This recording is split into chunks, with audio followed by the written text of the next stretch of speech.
Welcome to Not Milk Never Milk. Subscribe if you're lactose intolerant. You begin by verifying access.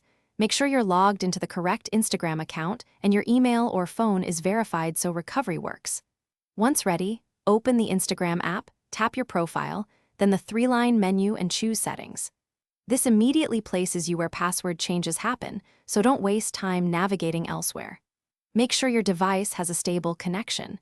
Poor network can abort the change mid-process and complicate recovery later. You'll now change the password, go to Security, then Password.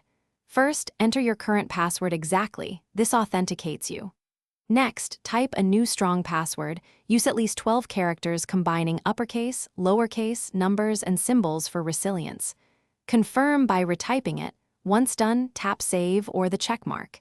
If you can't remember the current password, choose Forgot Password and follow the recovery link sent to your verified email or phone to reset it securely. After changing the password, make sure to secure the account further. Review login activity and log out of unknown devices, then enable two-factor authentication to prevent unauthorized access. Once you finish, test by signing out and back in to confirm the new password works. If anything goes wrong, if you're locked out or don't receive codes, use the verified email or phone recovery option and check spam folders. If still stuck, request support from Instagram. Thanks for watching. If this was helpful, leave a like and consider subscribing. See you next time.